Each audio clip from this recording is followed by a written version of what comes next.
Hey, this is Big Papa Pump Scott's Diner. Yes, it is me, Gerald the Poupée. Hey, this is Joe Gatto. Well, hello there. It's me, Harold the Puppet. This is Eric Young. This is Johnny Wrestling, Johnny Ardano, and you are listening to Shootin' Poop. The following podcast is brought to you by the Johners Podcasting Network, found exclusively at WrestlingWithJohners.com. In the world of the Shooting Shit podcast, the shooters are represented by four separate yet equally important hosts. The 5-star trivia machine, DDJ, the hot one, Giovanni Too Hotty, the Silver Wolf, Sean Thomas, and then there's the premier, Joey K. This is his story. This is his story, man. Wow, episode 64. I guess no Joey K today, but it's his story. DDJ, how do we start with this, man? Well, as many of you know, a couple of weeks ago, we had an issue with Joey K's final thoughts being heavily edited and censored to the point where we played some really cool elevator music and the Law and Order tone and everything. And then Joey K was rather not himself last week. And there's more to this developing story. In fact, Giovanni Tuhati and I are going to read a statement here. So that's going to kind of explain some of the goings on. And then we got to carry on with the show because, you know, the shooters need us, man. So this is from the desk of the premier Joey K. Hello, fellow shooters. On episode 62 of Shootin' Shit, I made some comments that were edited and removed from the episode. The Shootin' Shit legal team, along with the Johners Network Standards and Practices Office, decided to censor me and remove the original audio. I am shocked and frustrated by this course of action. However, being the consummate professional that I am, I appeared on episode 63 to fulfill my contractual obligation to the show, as well as you, our fans. In a show of protest for clearly violating my rights, my commentary for that episode was limited. This did not sit well with the powers that be, and they felt my personal censorship was defined in nature and a willful assault to the integrity of the show. As seen at the conclusion of episode 63, I was served with a legal notice to cease and desist from inflammatory comments. Soon after, a meeting was held at the Four Seasons Hotel in Philadelphia, consisting of the Shooting Shit legal team, Johners Network Standards and Practice Division, and myself with my personal legal counsel. The nature of the meeting could be described as hostile at best. The terms lawsuit, injunction, violation, and breach of contract were thrown around fairly easy. As of this time, neither side has budged, and as a result, the premier Joey K will not be appearing for episode 64. I would like to express my disappointment to all of the fans who are anticipating my appearance. I share in your anger and disappointment and place the blame solely on legal advisors and censorship protocols. The premier legal team is working diligently to restore order to a chaotic and volatile situation. I would also like to thank the fans for the outpour of love and support for myself, a true defender and champion of the First Amendment. Rest assured, this fight is not over, and I will have my time. Ladies and gentlemen, that was from the desk of the premier Joey K. Giovanni, are you ready to get the show going? Yeah, man, let's go. What a way to start. Maybe while our title's playing, I'll make a call and we'll get someone to fill in. Hopefully, we can find somebody on short notice. I know, man. I'll be working the phones here. You know what? Hold on. This doesn't sit right. I'm going to try to give us a episode 64 entrance, man. We need to get back on track. Let's do it for the Joester. Ladies and gentlemen, this entrance is being brought to you in all caps. The number one podcast on the Johners Professional Podcasting Network and the number one podcast in your heart, Shootin' Shit, proudly presents Dennis Day Jr., DDJ, the 5-star prediction machine, Giovanni Too Hotty, Guapo Too Hotty, And we tonight are the 2-man, possible 3-man crew. If we can find somebody here for you on episode 64, and we are going to rule ass. Censorship sucks.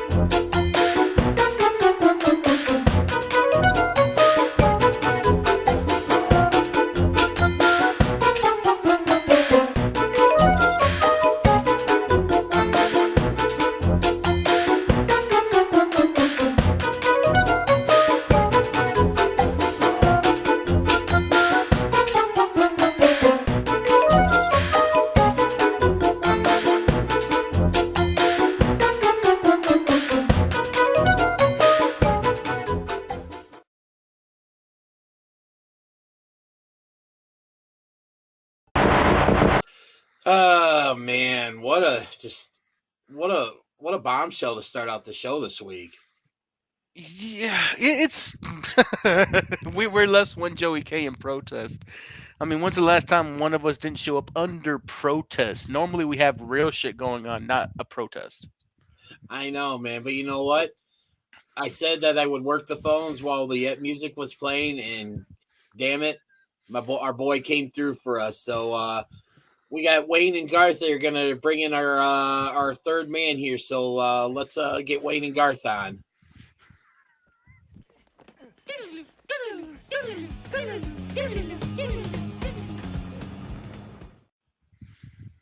Oh, look who it is! Hey, Sean's back. Total spoiler. Well, I actually got to tell you, I can't stick around, man, because I got to join Joey K in his protest. So I'll see you guys later. I guess you know what? Just kidding, bro. I have no idea what's going on. So legal's involved, apparently. Yeah. But you know what? With one of us and the way we operate this show, by the way, I love the Bloodline shirt. Thank you, brother. Yep. This is my protest shirt right here. Moxley giving me that finger. The angle of that shot it doesn't look good. Yeah, it just you have to get the rest of the shirt, man. He's about to just like Mox is tearing Renee up or something. Oh, yeah. Okay. Because you see a foot. You just see a leg, and it's a small leg, so you can't even tell that's a dude. Shout out to Darby Allin. But yeah, man. But my shirt rules ass. Warhorse. Yeah. Nice. So I think this week, you know what? We're all just gonna talk about what we saw in the week of wrestling. Just open it up and just things that interested us. And Jovan, I actually got one I want to start out with, and this is actually coming from, and I mean, again, this is uncharted territory because we don't talk about this company much, but I got something from Impact I want to talk about. About damn time. Let's go. Let's do it. Well, we had last week we talked about Impact and the way that ended. I don't know if Sean, if you happened to catch the ending of last week's Impact with Diener killing Eric Young. What'd you think of that? I did. Actually, I loved it. I kind of there was a not really a spoiler, but there was a heads up the day before on Busted Open. Yeah, I heard about Tommy that. Dreamer was talking about how somebody that was an Impact performer would be leaving to go, and that the way that they decided to end that character was probably one of the most unique ways he's ever seen anybody leave the company. Mm-hmm. So I tuned in just because of that, and yeah, man, I love it. I think that means that EY is going to end up in NXT or on WWE television, right? So hopefully this time. I love that. Yeah. But what I want to talk about from this week's Impact, I know I've talked about before we came on and stuff. Jovan and I were talking a little bit, and he's seen this. John, did you have any catch to see basically, I guess you could almost call it a match of the year candidate with Josh Alexander and Speedball Mike Bailey basically going almost an hour? Yes, I did. And I love what Alexander's doing, man. We talked about him, I think, my first show, I think, going back to the very first time I hung out with you guys, that I got to talk about Impact and my love of Impact. And I think Josh Alexander might be one of the most underrated and unknown performers in the business right now, because Impact is on Access TV, so very few people have access to that.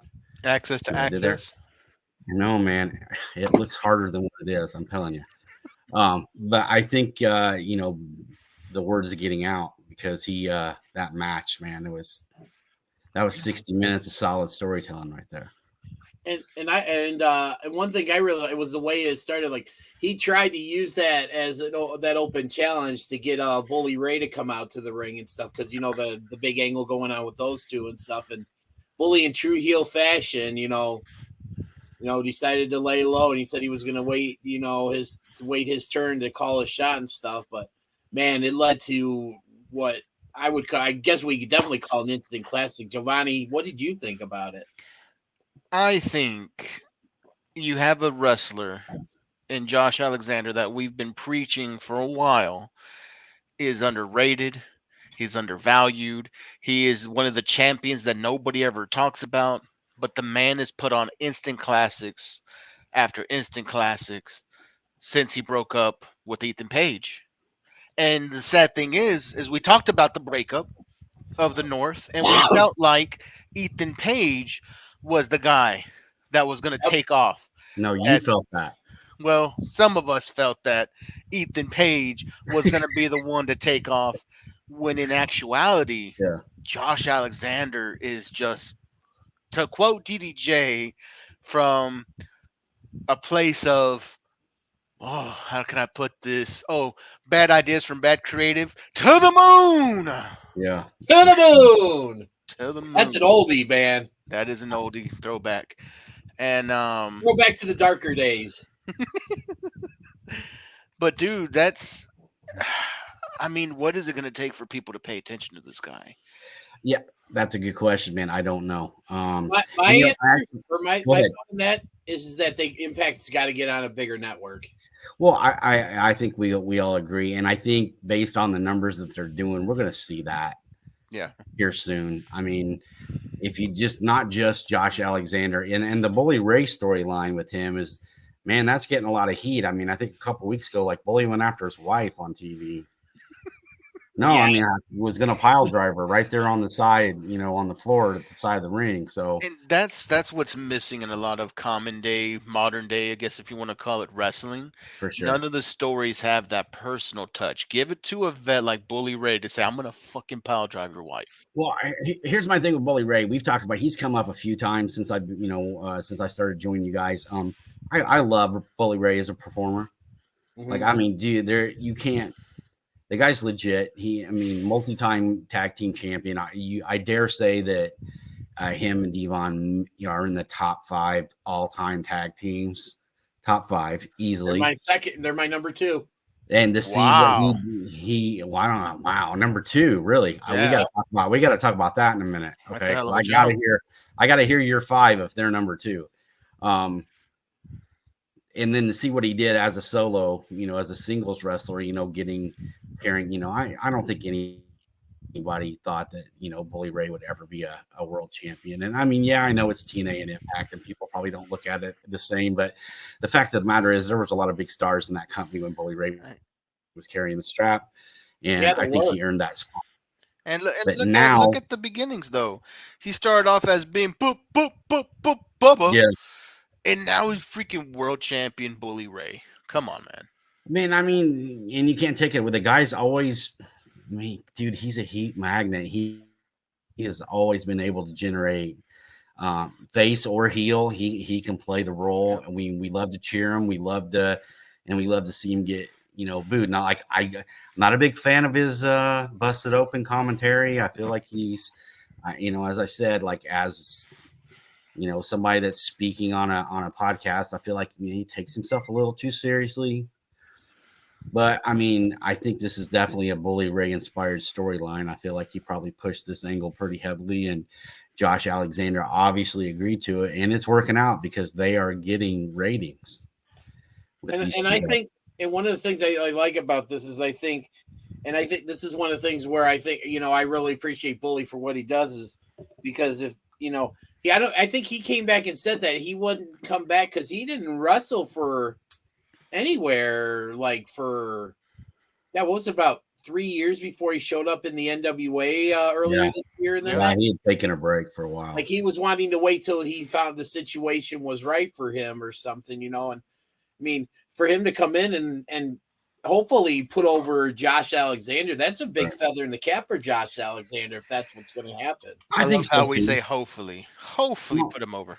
Yeah, I think Alexander's definitely going over. I mean, he's the cornerstone of the men's division right now. I mean, if you look at who's there, I don't see anybody taking the strap off of him for a while that is legit. Because they killed Moose. Yeah, Moose is dead. They buried him. And I'm not really screw you, DJ. I'm not a real. I mean, I'm impressed with what Moose has done. Physically transformed. He's you can tell a story, man. He's a pretty good in-ring worker. I'm not a fan. Like there's just nothing about him that really moves it for me, but that doesn't mean that there's nothing there. Like I love watching him work in the ring.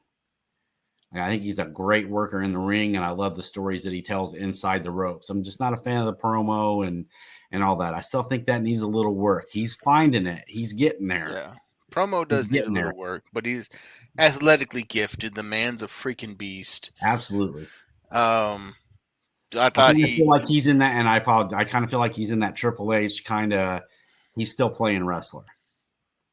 Yeah, that you know what I mean. Like I don't know that he's like it's Moose and it's still gimmicky yet. I don't know that he's not. It's just not clicked yet. But he's just not found whatever it is. It is whatever it is. He just hasn't found it yet. But he's looking and he's getting there. You know what I think though on Moose before DDJ keeps with his thoughts, and I love that we started with Impact. This is amazing. Personally, I love this day. For Moose, a change of scenery could be great. NXT could be great. And the greatest thing about NXT, what it would do for him, is strip his name. Absolutely. I think the name Moose, just based on name, it's not believable. Yeah. Mm-hmm. A guy whose real name, birth name is Quinn Okinjawa, you could do something better than Moose. Yeah, I get why you were the size of a fucking moose. Wakanda forever, baby. With that exactly. He could have been Apollo Cruz's actual Nigerian cousin. For real. Dude, I mean, Quinn Moose, just I don't know who gave him the name. It's actually a good question I might want to ask. But yeah, aren't you supposed to be like tight with him? Yeah, I'm gonna ask the question. I'm gonna have to get it out of him one day. You're like this with him, right? We're like, yes, Ebony and Ivory. Right, yeah, and that's Jovan on top. Tell him to quit wearing the pink and yellow, bro. I don't bottom for nobody. Only Randy Savage. Only Randy Savage can pull that off. He's got to get away. He's got to get away from the pink and yellow. I like those gears, man. Anyway, but I think that's like what would do him the best. Of course, more mic work, change the name, give him a new, fresh audience that hasn't seen this big monster of a man, and he would do better. Well, I mean, the hard part is done, man. I mean, physically, he looks like $1 million, and he can go. I mean, he's a big athletic guy. I mean, he's kind of in that. I'd like to see him a little more in like the Razor Ramon, Scott Hall kind of. Yep.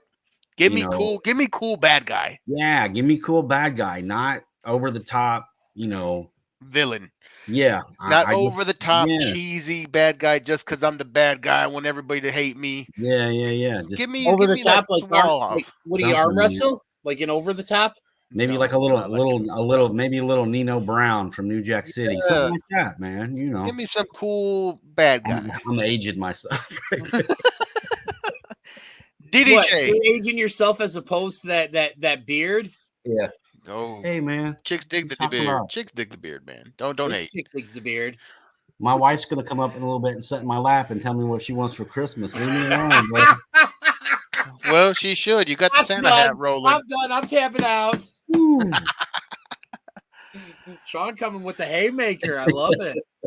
Talking about Haymaker, Hey, we're not going to he's- breeze. John Speaks Fat is slowly becoming one of us, Jovan. He No, I'm is. trying to, man. DDJ, we're not going to breeze through something you said that was a bit of a hot take. The Dudley Boys are top 2 in your wrestling tag teams. Really? I need to hear the 5, man. That surprises me because I'm just gonna.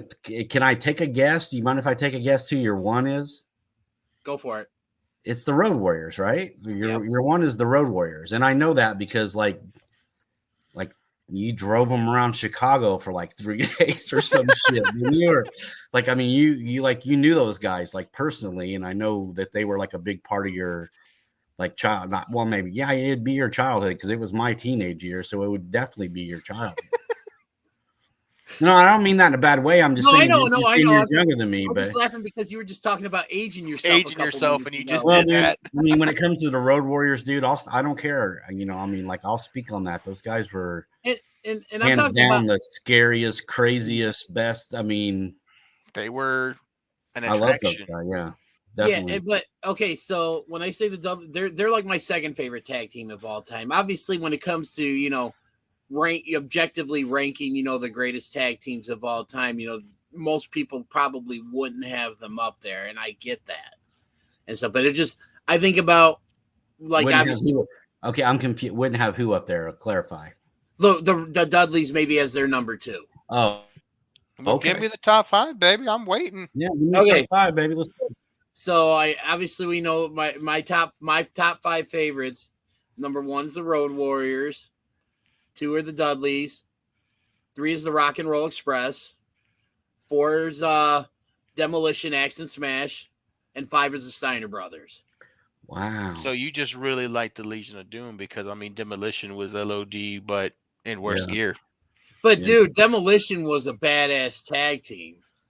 I'm just messing with you, buddy. I know. I mean, no, they were. I mean, they were a badass tag team in WWE. Yeah. Yes. And I say that because they didn't wrestle anywhere else but there, whereas I think everybody else on that list wrestled multiple everywhere. stops. Yeah. Well, Smash wrestled in WCW and many gimmicks. No. I'm talking about tag team. I'm talking about as that tag team at right. Demolition. No. I just clarifying. Yeah. Demolition as a tag team didn't wrestle anywhere but. No, you're right there. The WWF. Yeah. Yep. And I like your top 5, man. It's not bad. It's not bad at all. Well, thank you. I can't really argue it. I mean, I could.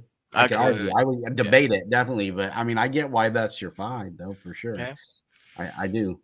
I mean, you know, but I would move. I mean, what's your?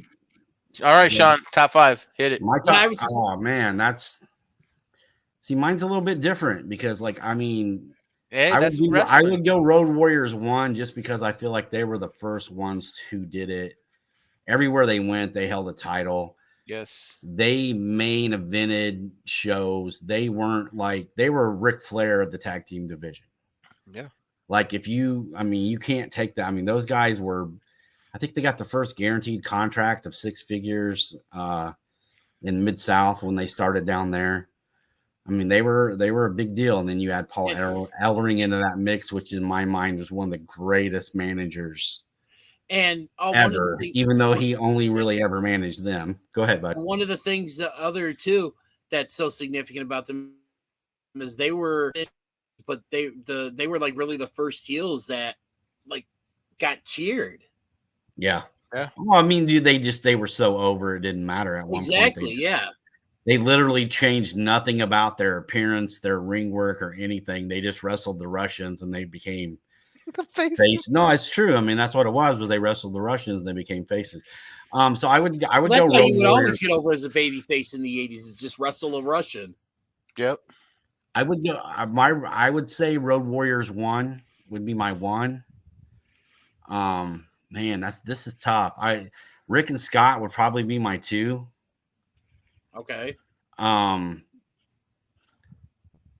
Midnight Express, Bobby Eaton, and which version of Dennis? The Condrey original. No, yeah, Dan the Condrey and the original. Okay. the original Midnight Express, dude. I I love like those Eaton and guys. Lane better, to be honest. Well, I like Lane too, but I felt like, I mean, dude, if you got you, there's nothing better than the original, man. So you got to go with that. Brett and Jim Neidhart. I think the Hart Foundation was a pretty damn awesome tag team, and the Brainbusters, Tully and Arn, man. Ooh, okay, that's like a good that. 5. I like Yeah. that. Giovanni, let's put you on the spot. Your top 5. My top 5. Number 1, clearly the Road Warriors, Legion of Doom. There's no other. What a rush. What a rush. Number 2. See, this is where it gets a little mucky in the woods for me. Right? Gets a little mucky because there's always a certified 1. Yeah, The dude. Warriors. They're the tops.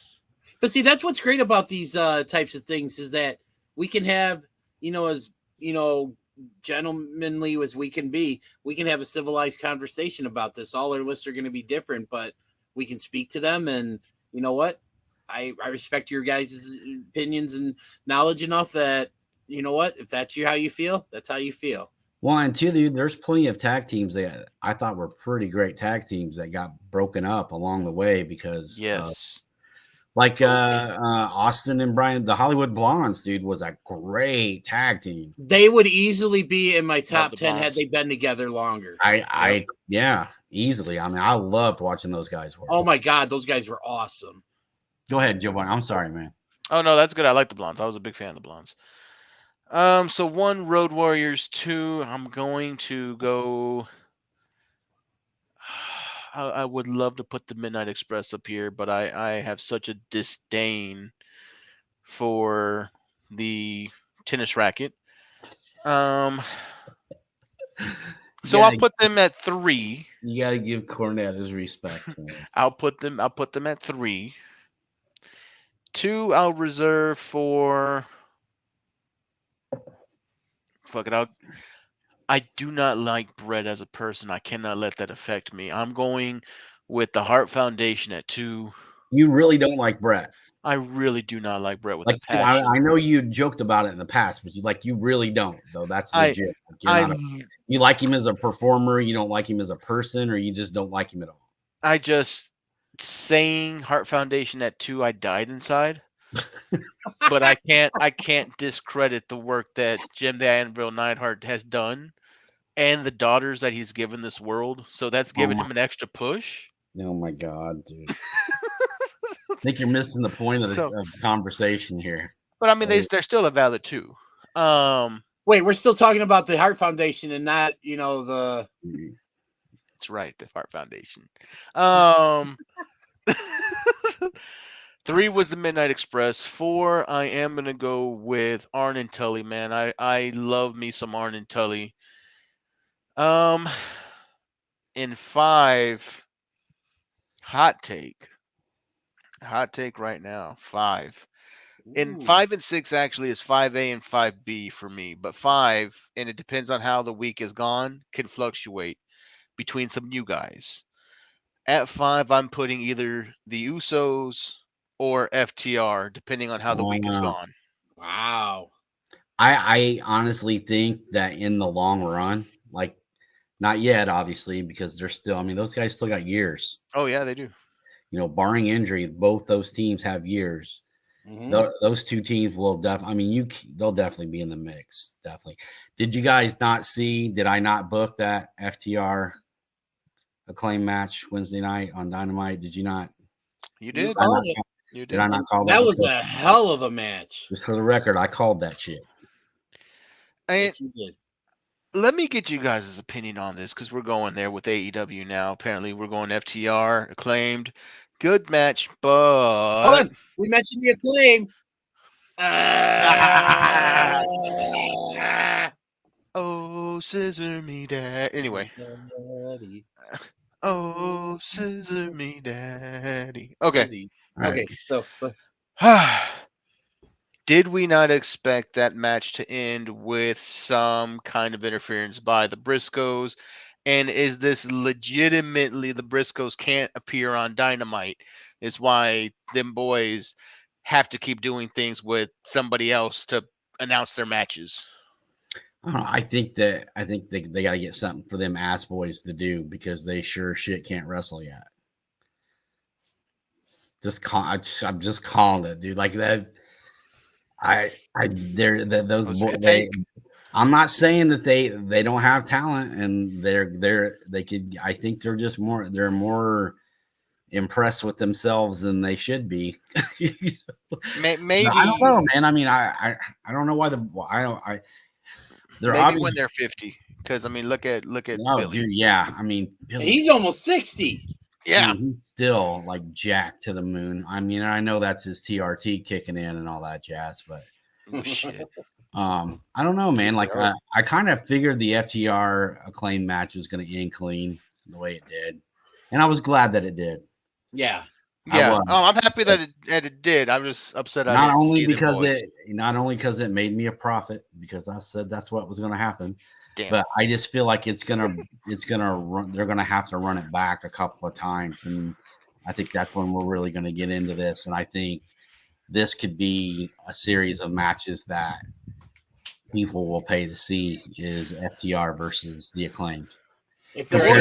Compared to another 7 series, a set of 7 matches that's going right now that I could give shits about. The Wayward Sons versus the Death Triangle. Which is funny. If you ask any man out there, any man out there is going to tell you what the Death Triangle is, and we can't say it on the show because we're a family-friendly show, damn it. Are we really? I didn't know that. We are sometimes. A friendly show, and then sometimes we're not. I did reverse bang that one there like DDP. How about that? Like, I don't know, man. Like, I don't know when the Briscoes are going to show up on AEW, but I also think too, like since we're speaking on AEW and we had brought up Josh Alexander earlier, I'd read an article today because I wanted to be prepared for tonight. Where one of us, when he had re-signed with Impact, he had an opportunity to come to AEW and decided against it because of what he felt like was chaotic storytelling, that he did not feel like he would have the storylines and the ability to do what he wanted to do in AEW. So that's why he stayed put. Well, you know what? Which is a smart move. Obviously, he's got the strap and he's continue wrestling for 50 people. Then yeah. I'm just joking. Dude, I'm just joking. I think at some point, bro. I mean, look at. I'm going to bring Punk up, and I know he's not exactly your favorite guy, but I love him, right? And I think that the happiest Punk ever was when he was in Ring of Honor. You never heard of anybody complaining about Punk when he was in Ring of Honor. Yeah, because he wasn't Punk yet. Yeah, he was. Sure shit was, dude. He sure shit was Punk in Ring of Honor. And I feel like once he got to I think WWE and AEW are both. I mean, there's been plenty of people that have went to WWE and weren't happy with the way they treated it or wasn't happy with the way things were done.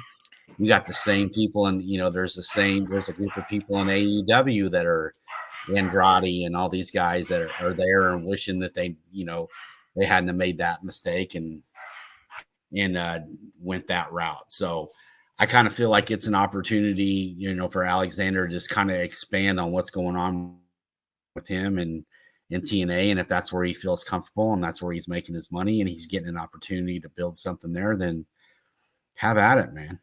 Yeah, I was gonna say I read that article you're talking about. I actually read that on my my lunch break at work, and it was really interesting because I actually agree with a lot of what he said. I mean, it is very, very chaotic storytelling. And one thing that we've discussed on here, Jovan and I and Joey K have talked about is that the honeymoon period for AEW is over. Sure. And everything. I mean, still, they put on a very entertaining show every week, but it's just, I feel like that it's not what it was. No, it's not. And then you add in we were talking about this a couple weeks back with the Jeff Jarrett thing, and the AEW, dude, what the fuck? Really? You said it. You said his name. That doesn't mean you got to whip it out, bro. Stick it, put it away. Always whip it out. Oh, whip it good. Talking about having people back there behind the curtain that's going to help these guys, and with Regal, basically he's going back to WWE, and we know that now. Like he's done heading, deal.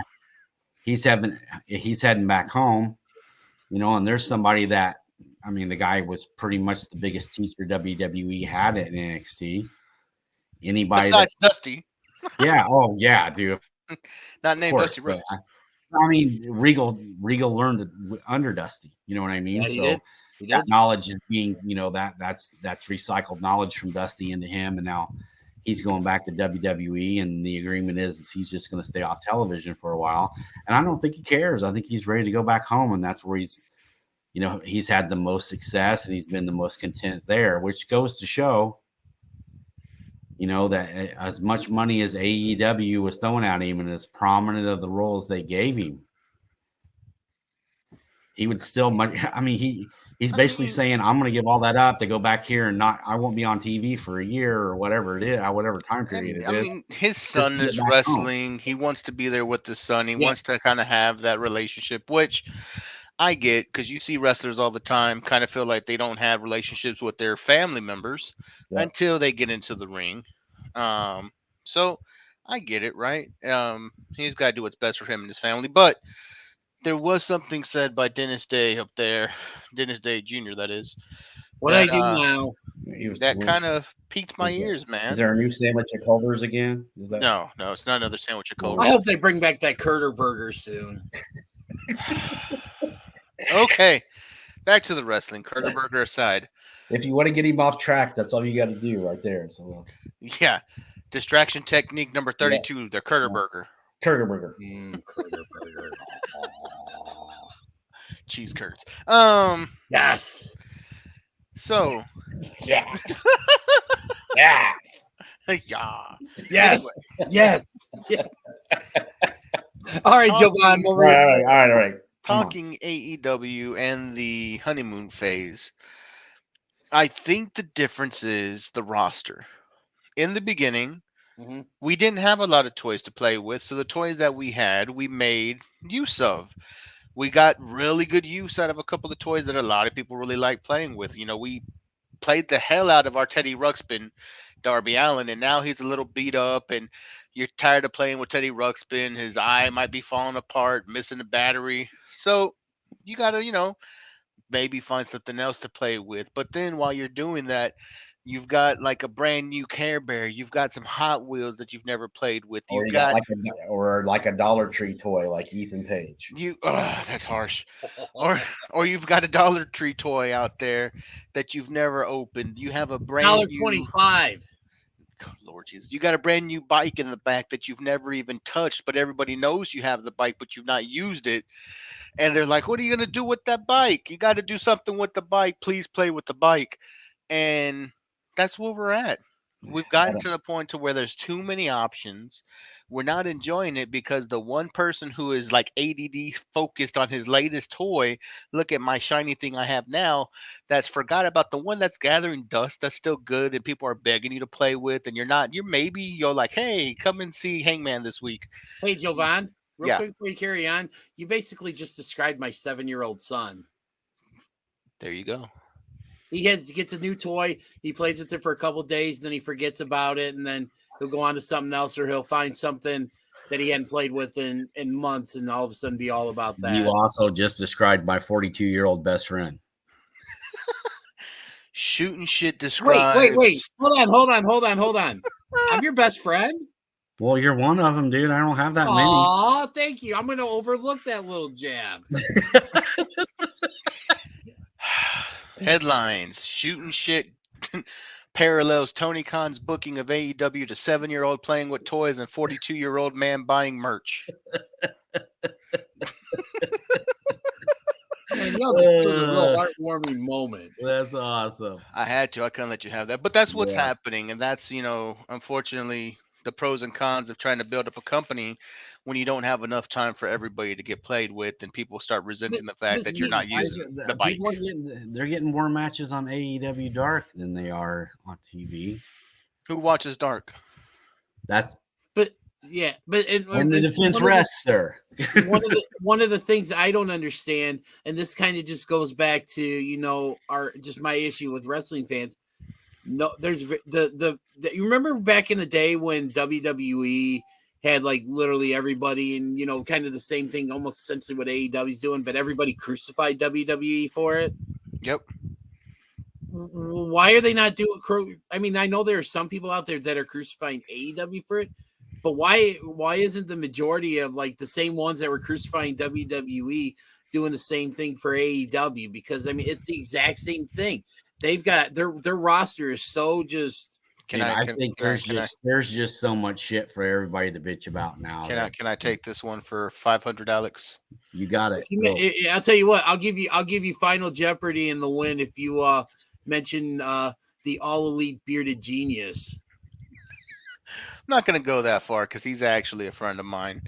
And yes, sometimes he is a little far on his markiness. He knows it. We talk about it every once in a while, but he's a good guy at heart. He's just very passionate about AEW. But it's a joke. That's that's the issue sometimes is there's people that are so just into AEW. And granted, like I said, they're blinded by the light. Blinded by the light. Number one, I'm going to mute both of you guys. All right. So I've put in a lot of money to AEW. I've driven to Chicago, driven to Vegas, driven, all over the place to see these shows. I've invested money. You can't say that I'm not a fan. I am a fan. I genuinely like the product. One of my favorite wrestlers currently are there. Yeah, you invest a lot of money in the product, but you're also at the same time starting GoFundMes to get people to pay for your next excursion because you spent so much fucking money on trips and stuff. Oh, wait, I'm going to save the rest of that for my final thought later. I have not, but I saw that, and I want to know who it is, and can they add me I know who it is. I know who it is. I would love to meet the Young Bucks in California as well. I know exactly who it is. And when my buddy, when Jordan, our buddy Jordan, mentioned something about it on Facebook, I messaged him. He said he went out the person, but I had an inkling who it was. And when I went online to check, it was exactly who I thought it was. Well, shout out to the Korean barbecue man himself, Jordan. He's a good guy. I drive by that place every day to work, and I still have flashbacks of him constantly putting meat on my plate. Mark that.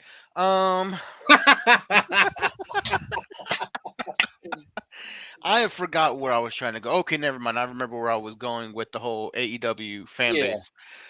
The AEW fan base, and I love you guys. I'm a fan of the show, but I'm not like you guys. The AEW fan base, the very toxic side of the fan base, is like that chick who got cheated on, and she goes back to the husband because he's changed and it's the exact same guy. Nothing different has happened, but you can't tell her that he's still stepping out because she doesn't believe it. Oh, he wouldn't do that to me again. Yeah. That's the AEW fan base. Oh no, Tony Khan's nothing like Vince. He's not just signing people to keep them in catering. Well, catering has a better roster than a lot of rampages. Shout out to the ladies in catering, by the way. Shout out to the ladies in catering. They do a great job. Yeah, they do. They do the whole Tony Khan's giving us long-term storytelling. I don't know if it's long-term storytelling or if he starts a story, forgets, and then comes back to it 9 months when he finds it on a random piece of paper. Yeah, dude, that's a bunch. I don't know what the hell they're talking about there. If you mean long-term, like over the next 2 hours, yeah, or over the next week, but I don't think anybody's really doing long-term storytelling anywhere except Impact. Oh, Tony's not making. Oh, hold on, I'm not done yet. Tony's not making the show just for him like Vince was. He would never do that. And yet, I don't know who wants to see the Young Bucks versus Death Triangle for like 7 times. I'm getting tired. I didn't want to see it after the first time, but that's me. It's sad that New Japan is booking your roster better than you are for their big show of the year. But I'm going to leave that alone till later. DDJ, go ahead. Well, it's just you. I'll disagree with the whole no long term. Outside of what Sean said about Impact, because they do definitely do some great long term storytelling there. I think we see little bits and pieces of the long term storytelling in both companies here and there. I mean, I'll give you a WWE example. The shirt Sean's wearing, the Bloodline. I mean, that's been going on now for almost 2 years. That's a difference between long-term storytelling and booking yourself into a corner. Nobody can beat Roman. Nobody can beat the Usos because that makes Roman looks weak. Yeah.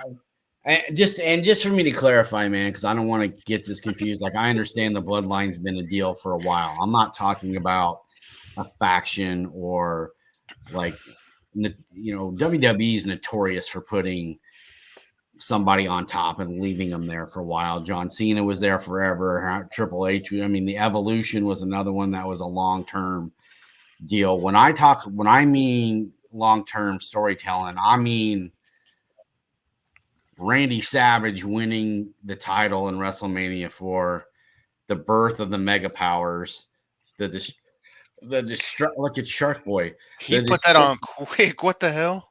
The Animal. We already talked about the Legion of Doom. Phoenix, man. The explosion and separation of the Mega Powers, and then the main event of Randy Savage and Hulk Hogan in WrestleMania 5. That's from WrestleMania 4 to WrestleMania 5. That's what I mean by long-term storytelling. Everything that happened in that year, So Sean, since you're going there with that year in particularly the Mega Powers, was that black eye because Hogan got a little close to Miss Elizabeth? Oh, for sure. Yeah.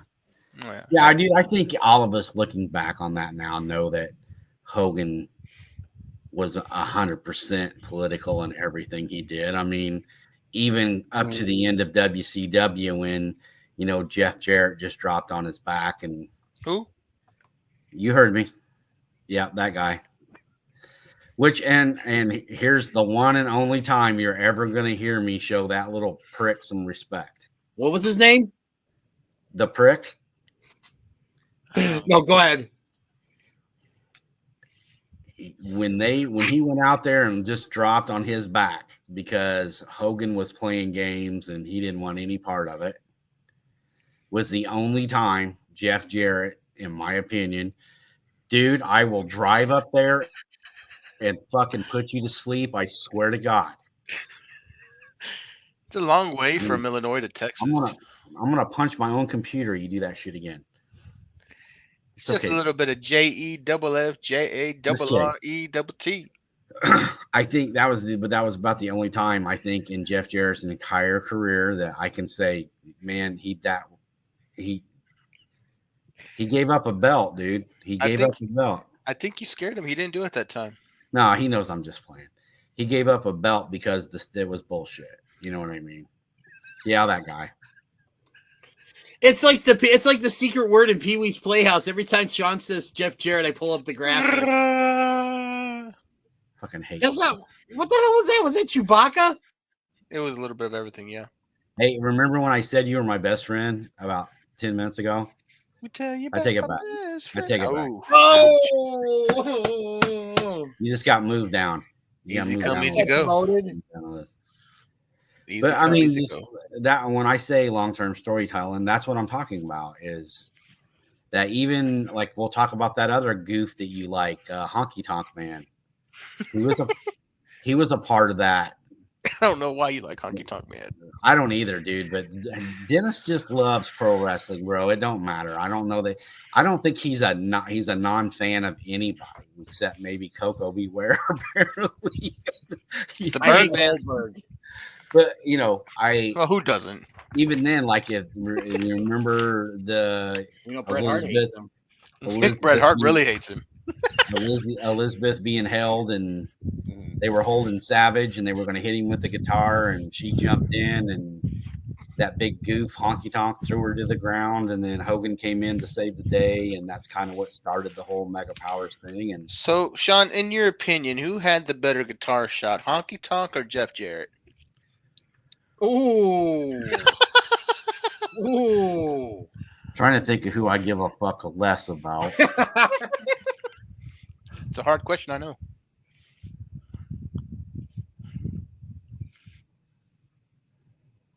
Wait, what were we talking about? Guitar shots. Who is better? Oh yeah, fuck. I don't know, dude. They both are lame. I don't think either one of them deserve to be in the fucking Hall of Fame, and I don't think either one of them are worth a shit. So I don't know, man. Were they the only two that carried guitars? Who else carried guitars? Elias. Yeah. I like Elias's guitar. Not Ezekiel. WWE I stands for. At least Honky Tonk Man could admit that he was a goofy, gimmicked up Elvis impersonator. I mean, Jeff still thinks he's a pro wrestler. That's fair. Thanks, brother. DDJ, what do you say, my good friend? Where are we going now? 10 minutes left. Small one. Make it a quickie. Yeah, make it a quickie, dude. You should be used to that by now. All right. With all the porn you watch. Well, according to you, that's what screwed up my computer when we had all that Jeff Jarrett stuff a couple weeks ago. That 5-knuckle shuffle. Which, Savant, if I'm not mistaken, I honestly don't know how you work when you can only use one hand. That's gotta be tough. I go through all this trouble to bring you on this show, and this is how I get put down. Dude, you've hit that Jeff Jarrett picture like 6 times. You know this shit's coming. Make that you 7. did that. He ran to it that time. And he went with he took his right hand and went to hit the button because it's all arthritic and I think at that point it's okay because you've got it already molded like you would a good sofa. Okay, anyways, so kind of going back to AEW for a little bit, what'd y'all think of Ricky Starks' promo on MJF? I sure wish they wouldn't have put this on so early because I don't want him to get squashed. Well, he's going to, yeah, dude. He's not. We know he's not beating. We know he's not beating Max. I tell you what, I felt like it kind of was like Soraya's promo a couple weeks ago. It started off real good, and then right in the middle, I feel like he just lost it. Like, I don't know if he had like a brain fart or he tripped up in the middle, but he finished hard. You know, he started thinking about a Jeff Jarrett match and like got lulled into fucking sleep. I don't know. The under Jarrett. Or he was wondering where Jeff gets his isotoner gloves for that picture. I don't know. But no, I mean, I thought it was a really good promo. I think he started out great, and I think he had everybody behind him, and then somewhere in the middle of that, he was just kind of like and lost it. I mean, it was still good. I mean, I felt like it was good. I don't Oh, go ahead. I'm sorry. No, MJF didn't make him look like an ass, which he could have done very easily. Sean, you've got a message here. Rest in peace, slap nuts. But I fucking hate you both. You hate us, but you love us. It's a love-hate relationship, like WWE fans. Love. But I diarrhea medicine.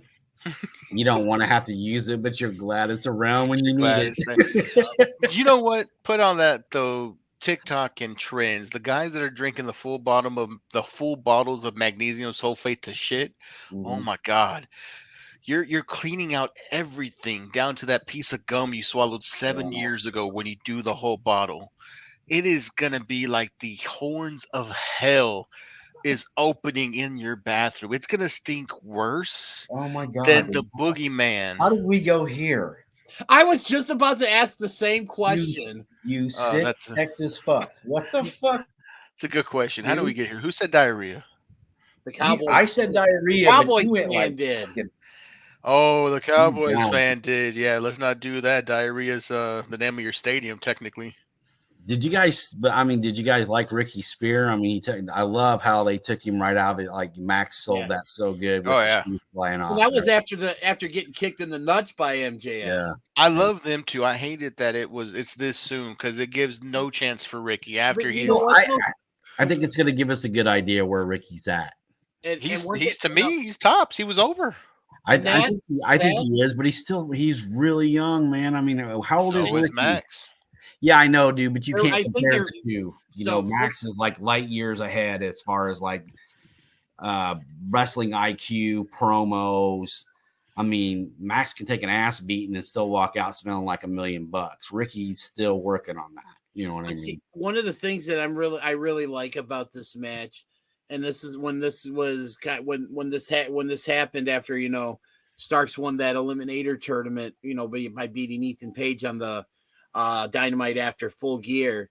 I really got excited about it because to me, that's AEW's future right there. Yeah, and I think yeah. and as long as MJF sticks around after the bidding war of 2024, I mean, this is something that can get. What the hell are you doing? The Ricky Starks guitar, man. Get to it. Oh, I thought you were doing something else, but we'll save that because we've talked enough about that kind of And stuff. that's way up, dude. Yeah, really? we're not. I mean, Jesus, you're doing good for yourself, DJ. I love him, but he ain't got it like that, bro. It's not good right now. But shit, I wish. But no, I think to me, like I said, I'm most excited because to me, this is what AEW, the future of AEW is going to be like. For sure. And I definitely think if that's the case, All I want for Christmas. Well, dude, I think you kind of like Ricky because he's kind of Rocky Light, right? He is Rocky Light. I'm not gonna lie, dude. He's There's a little lot of rock Rocky, in him, man, with the shirts and the promos and kind of how he carries himself, and I like that. I do too. Yeah, I see the second coming. Gross. No, don't. Love it. Oh man. Well, that was a slow one. That was a Javon one right there. That was a Javon Look, joke right there. that's Gross. DDJ there. That's like the sloth in Zootopia. Yeah. Flash. Flash, 100-yard dash. Yeah. Flash. Zootopia is a great movie. I love that movie, It dude. We joke about that all the time. Blood. But guys, we got a couple of shows, the big shows this weekend. I was actually talking to Sean about possibly heading down there. We were gonna hang out and watch wrestling, but I know he's got plans with the family and stuff. So, but yeah, we're hitting Christmas lights and Christmas movies, man. So yeah, nice. but tomorrow's gonna be a big day or when this episode drops later today, because we got Final Battle. Which how far is Final Battle from you, Jovan? It is technically from my apartment to the entrance, 15 minutes walking. you're going, right?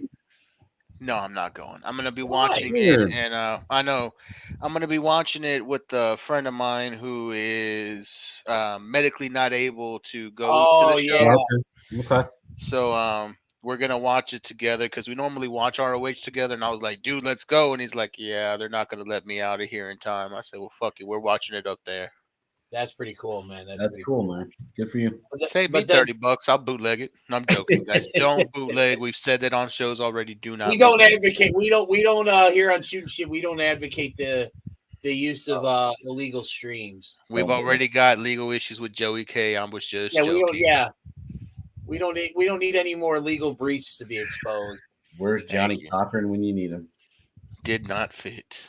Forget him. Where's what's his name from the guy that represents Tony Nese and Smart Mark Sterling. Wow, you forgot Smart Mark's name? Yeah, I had a brain fart. Wow, dude, yeah. But in addition to Final Battle, we also got NXT Deadline, man. Saturday's going to be a good day for wrestling. I'm only interested in Deadline for that crazy Survivor style match that they're going to put on. I want to see how that's not going to be a shit show. Yeah, I have no idea what the card is, but I'll probably end up watching it on Sunday after the Bear. After about 2 quarters of watching Chicago, I'll switch over and watch it. Yeah. We'll score a few touchdowns, and then, we'll end up going We'll blow the lead. Half. Yeah. That's all right, though. Well, Texas I plays. don't have any idea, but I don't even know what the card is for the NXT Deadline. But. Dallas plays Houston, so, I mean, the only thing I can see is pain. Yeah, well, Houston. Well, you I had know to what? watch 2 teams from Texas. I'd be hurting too. It's a 9-3 team you're talking about. We got to root for Dallas to lay an egg, Sean, because that would put us one step closer to maybe getting that top draft pick next year. Wow, Houston's only team in front of us. Yeah, we scored 33 in one freaking quarter last week, so we'll see. That's oddly. It was something to behold. But no, NXT Deadline. mean, you got the two Iron Survivor challenge matches, which is going to be an interesting because it's, the scramble match with an Iron Man. It's a lot of different things. So it'll be interesting to see how it plays out. It's a little, if you ask me. Yeah.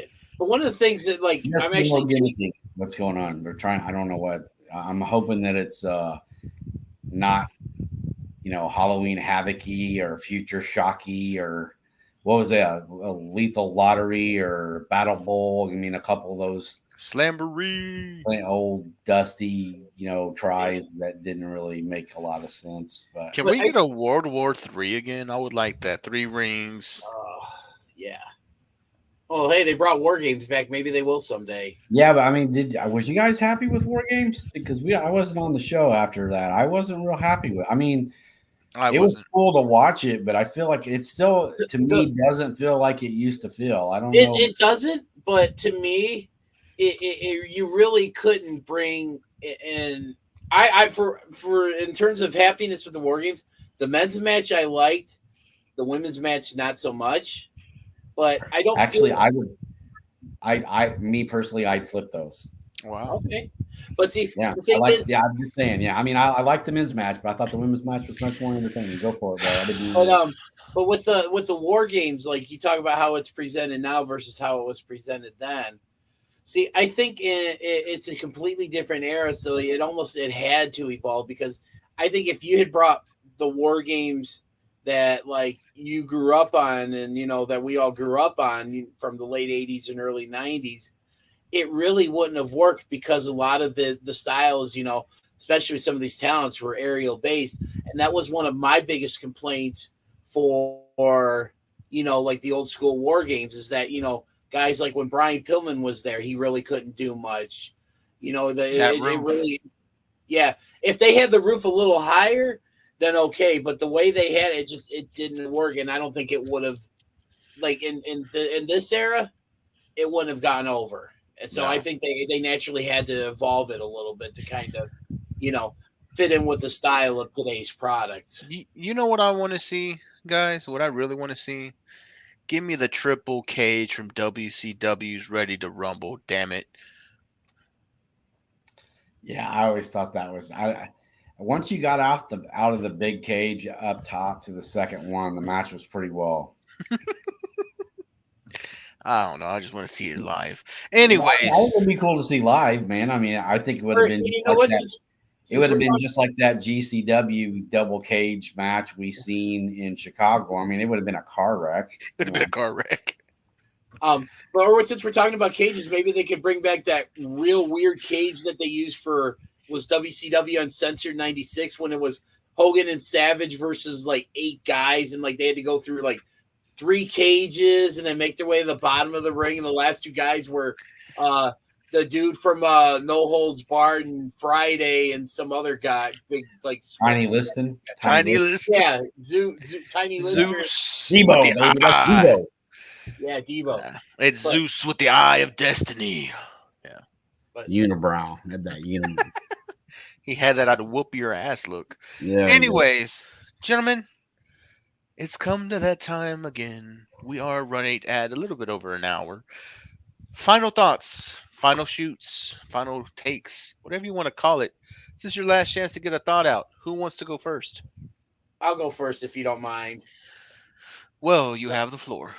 So originally, up until maybe about an hour or two ago before we started recording, I was going to talk about my experience, going to see the Mick Foley show in West Chicago this past Sunday. And I'm going to save that for next week because I've got some thoughts on it and stuff and that. But I kind of alluded to it a little earlier in the show. But there's a fan out there, and I get it. We're all wrestling fans. But when you sit there and you go and you're open about it on Twitter, just literally because you're so attention starved, which Twitter has really become the place where attention starved people go.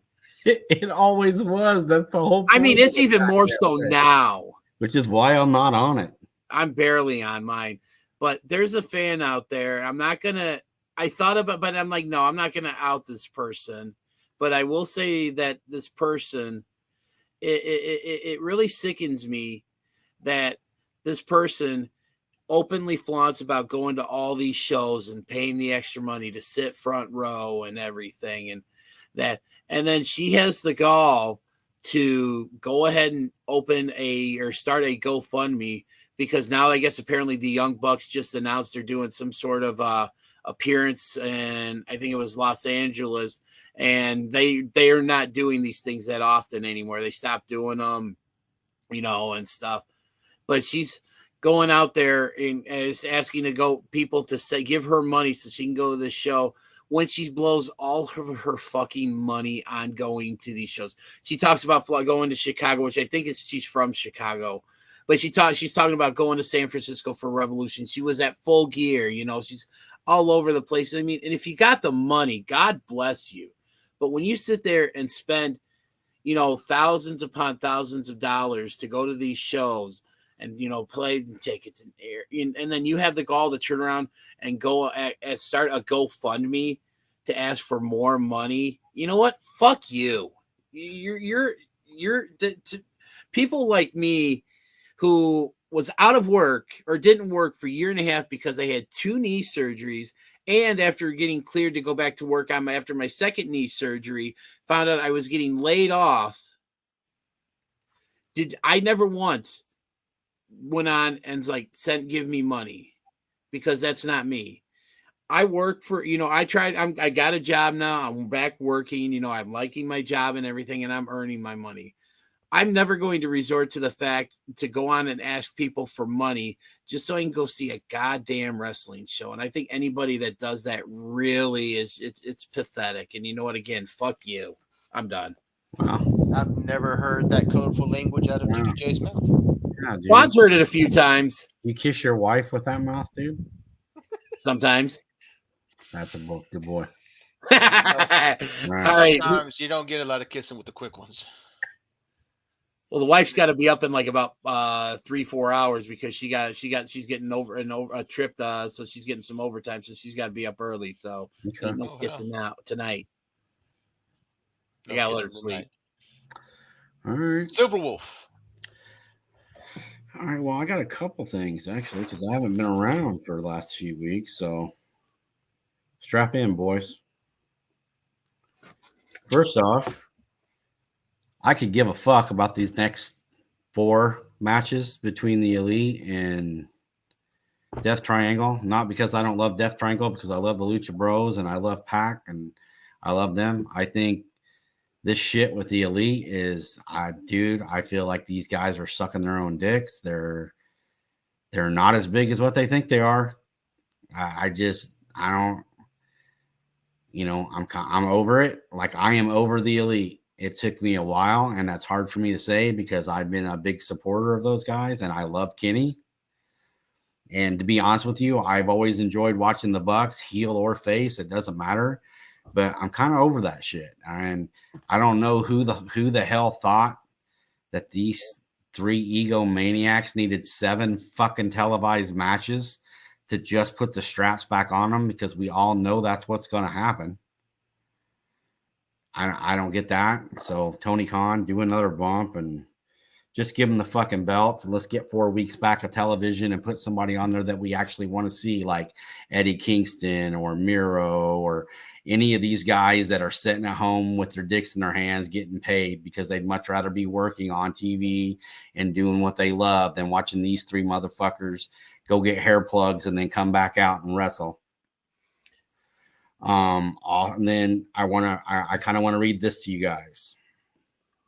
Speaking to Sean Ross, Dax Hardwood shared his thoughts on CM Punk and says he had his reservations before Punk joined the company, but says he couldn't have been more accommodating or helpful, and that he deserves to find whatever brings him happiness. CM Punk, god dang, the same thing as Sasha, a man who obviously has his detractors and sometimes the detractors, and not just in AEW, around the wrestling world. Sometimes the detractors are louder than him and get their news out more than he does.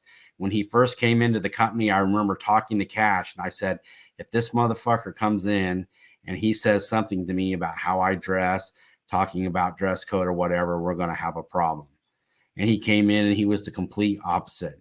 He had his door was always open, invited people in, watched matches of the young wrestlers that asked him to, stuck around till the end of the show, and anybody that had questions, he would answer the questions. He loves wrestling. Just like me, unabashedly, as a professional wrestling fan, I talk to him every day, whatever he decides to do in his life. I hope it brings him happiness and joy because he deserves it. Not everybody's crying. See, and the thing is with that, nobody's. I've never really come out and taken one side or another because I think everybody was in the wrong with that situation, and we'll never know the truth of what exactly happened, and that's fine and stuff. But so I just thought that. And before Jovan gives his final thought, how do we not talk about Sasha Banks reportedly going to be at Wrestle Kingdom this year? Yeah, is she performing or is she just going to The rumor is that she's supposed to show up to set up a match with Kyrie, who's the NJPW Women's Champion, who's supposed to be defending the championship on that show. So most likely it'll be an appearance after the match. But I mean, Sasha Banks in New Japan, that's big. That's big. So sorry about that, Jovan. What's your final thought? Make sure that Sean had it all out because he said he had a little. No, dude, I feel like Dax Hardwood is the minor. I'm like, he's the only one that's standing up and going, hey, not everything that's being said is accurate. Okay. Is Punk a dick? Yeah, he is. We all know he is. But so is MJF. I think everybody it can be at times. I mean, I will say this about Punk. The at Rampage before All Out, he was. I think I told both of you about this. I know I mentioned Jovan, and I think I sent you the picture. Told you, but I will say this to Punk's credit: before the taping started, CM Punk was actually out in the arena, like off to the side of the entrance, taking pictures with people and like signing autographs. Yeah. And like I said, our buddy Ty actually, sent me a text saying he's taking pictures. So I'm like, where? And he told me this section. So I went over there, and I mean, I've never, in all the years I've gone to wrestling shows by myself, with Sean, with Jovan, out, at a major show like this. So I'm talking WWE, WCW, AEW, where there's a wrestler like just someone, especially of the name and notoriety of CM Punk, just out there taking pictures, and meeting people. Like you never really saw that. I mean, again, I'm not taking sides on this because I think both sides were in the wrong in this, but I mean, I will say this, that all the stuff that's probably being said about Punk is most likely not true. And that's a story that I can attest to because I've never seen the Bucks do it. I've never seen Kenny do it and stuff. I mean, I thought that was really classy of Punk to do that. Well, and like I say, and I'm not, like I say, I want to reiterate, I am not defending what Punk did. None of us are. He absolutely, that was unprofessional. That was just a guy who had a chip on his shoulder about somebody that he felt pissed him off. And his buddies were protecting him in his eyes. So he voiced that. Mm-hmm. If the Young Bucks and Kenny Omega don't go into that locker room, I don't know what happens. It could have been worse. If somebody decides to go into business for themselves in the ring because they're pissed, and it's not like that don't happen. We know that it does. It has happened.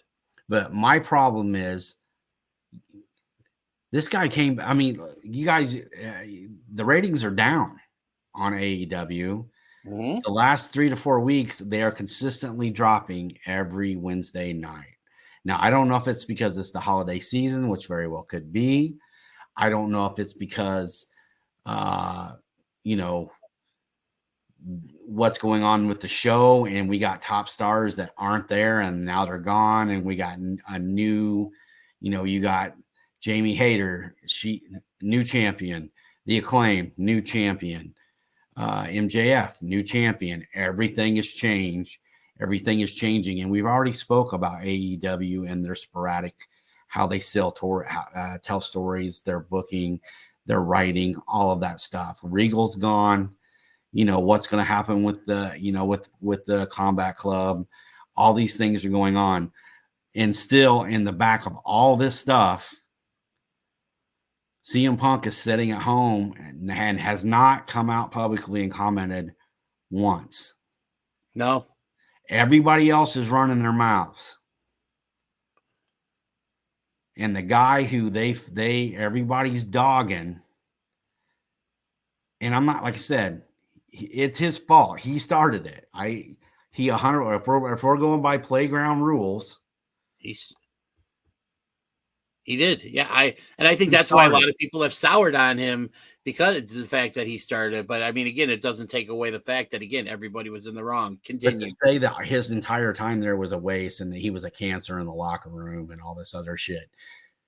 I don't know if Jericho and him interacted. I don't know if him and Jericho are friends. I don't know if they're even considering themselves colleagues. I think, and you guys know, I love Eddie Kingston. I love Eddie. I do. I love Eddie Kingston. Even more after we met him. Even more after I met him. I love that guy. But we all know Eddie. I don't know that there's a big difference between Eddie Kingston, the human being, and Eddie Kingston, the wrestler. So if Eddie Kingston, the human being, didn't like Punk, then Eddie Kingston, the wrestler, damn sure didn't like him. So, it's a personality thing, and that's fine. That doesn't mean that nobody wanted him there. Obviously, there were people there that were benefiting from having him there.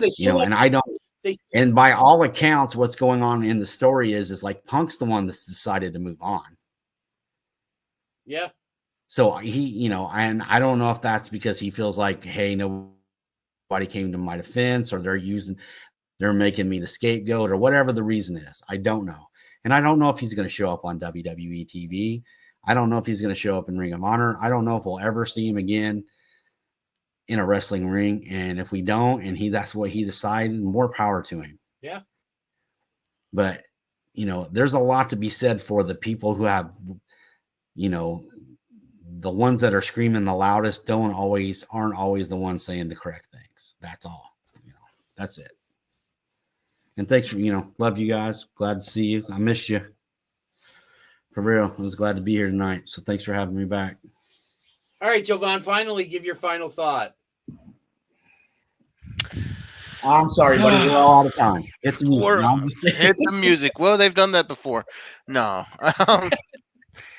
Shout out to the premier, Joey K. We miss you, Joey. I had a lot of different things that I wanted to shoot on today for my final thought. You know what? I think I've settled on one. First off, I'm not going to touch the Punk subject. I've got 2 Chicago natives up there. So that's a losing battle. You guys love you some Chicago-made Punk. It's okay. Well, dude, we just love us some Chicago. You sure do. It's okay. There's nothing wrong with that. Yeah. Anyways, we'll move on from that. I made a comment earlier in the show about New Japan Wrestling that they are booking AEW's talent better than AEW is. Of course, that is a reference to Kenny Omega and Will Ospreay. I can't wait for that. That is the most anticipated match right now because the build-up spans years. Mm-hmm. From the first, U.S. title to the first meeting they had in AEW, the Forbidden Door, the lead up into we wanted it at Forbidden Door. We're finally getting it. And we're getting peak form. I think we're going to get peak form cleaner absolutely. Against the best, Will Ospreay, arguably, that he's ever been. Yep. Yeah. And my take on this is as much as it's good for New Japan Pro Wrestling, as much as it's going to be good for pro wrestling in general, I think it's bad for AEW. Because the Kenny Omega that AEW has presented us is not the cleaner. It's not Nope. even a watered down version of the cleaner.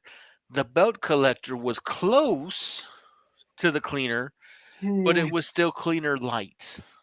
I don't know if I necessarily Like agree with that. Like Splenda. Yeah, like a Splenda version of the cleaner. And to see, and what we're guessing to be the 100% realization of the cleaner back in Japan is going to hurt the product. Because where does the cleaner go after Japan? I don't want to see the cleaner come back to AEW and be this version of Kenny Omega. I'm a Kenny Omega fan. I'm getting tired of seeing this version of Kenny Omega. I want the best bout machine back. I want the guy who could put on a 5-star match with any supreme technical wrestler out there. I want the guy who did, 30 minutes with Danielson, the guy who did the classics with Okada. I want the guy The that blow up down the 9-year-old. that's such a bad way to put it together in a sentence. Yeah, dude. The 9-year-old blow up doll guy. No, I want the best bout machine back. I don't want this campy EVP wayward son version of Kenny Omega that we have now, because you're damaging the product. You're killing what is the cleaner, one of my favorite wrestlers current day, and it just doesn't feel like him. So my thoughts is thank you, New Japan. Maybe we'll get a sight of the cleaner, and that would last us to keep saying that Kenny Omega is the best in the world at what he does. But until AEW figures out how to bring that character over, he's not going to be the best in the world at what he does. He's going to be the guy that everybody complains about. He's going to be the they're putting the titles on himself guy. He's going to be the next Cody Rhodes who leaves for New Japan when he gets a chance, because the AEW fans have turned on him just the same way that they turned on Cody Rhodes. And they're already starting. They're already starting. The fact that 2 weeks ago was the first time we've seen I Must Bid You Adieu for the first time in forever, and it got zero pop. Yeah. Zero pop. I was in the crowd when that damn thing got the loudest bang you could hear. Yeah. Everybody said it. Yeah, and again, it goes back to because everybody's gotten so used to this version of Kenny and stuff. But yeah, I agree with you. I heard that and I was like, wow, that's cool. And I was Well, it don't help that he's got those two little midgets running around with him. So that's another thing. But they were successful in the Bullet Club. They've been with them for a while. The thing is they don't work just them three. Yeah. And I feel like the Elite, since the Elite felt like they were bigger than the Bullet Club, kind of started believing that. And the Elite believed that they were bigger than wrestling. And now you've got... we can agree on stuff. Joe. We can. And you get guys who at one point were killing the business. One point people were saying these are the best tag teams in the world. These guys are legitimately going to be top tier when they're done. And now they're a comedy act, for lack of better words. You've taken the best bout machine and turned him into a whiner. He's not the cleaner. He's the whiner. He's no longer the best bout machine. He's the EVP. The person who's putting himself over instead of earning it. And it's killing me because I like these guys. He's Jeff Jarrett in TNA, buddy. God damn it. Yes. That's a bad one. But yes, here it comes. Slap nuts. But I knew it was coming when I said it. That's all right. Dude. But that's a good analogy, man. That's where he's turning into. And the sad thing is, I don't want to see this happen. Yeah, dude, I don't want to boo Kenny Omega. I don't want to hate. I don't want to dislike Kenny Omega. I went down burning in fire that I did not, and I was not going to turn on Cody Rhodes because I like Cody as a person. Yeah. I've got stories with Kenny Omega where Kenny Omega was a genuine badass person that I don't want to lose what I see in Kenny Omega, but it's not the same Kenny that we're being offered. I've had a conversation with Kenny Omega like I'm talking to you two guys. And we've had like this amazing, well thought out, you could tell this guy loves the craft. Yeah. But where is that guy? I don't see that guy anymore, and that's what makes me sad. Yeah. So I guess for my final thoughts, man, it's we talked about long-term storytelling. It's time for the Bullet Club to kill the Elite because I need the cleaner back.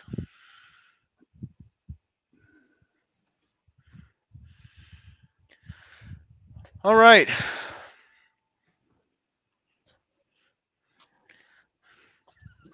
All right. Right. Ladies and gentlemen, thank you for staying with us this hour and 25 minutes solid. Thank you to the Johners Podcasting Network for continuing to let us do this show after we've had the little mishaps with the Premier Joey K. Thank you to the ladies in catering. Thank you to the Silver Wolf, Sean Thomas, for filling in because Joey K got into a little bit of legal issues. We will hopefully hear from him one day. Thank you to DDJ for being the beautiful man that he is, even though he dropped a couple of F-bombs tonight, which surprised me. Thank you to the jobbers. That's better than what he was dropping before we started recording. You. Let's go home on that one. Thank you to the ladies in payroll and catering.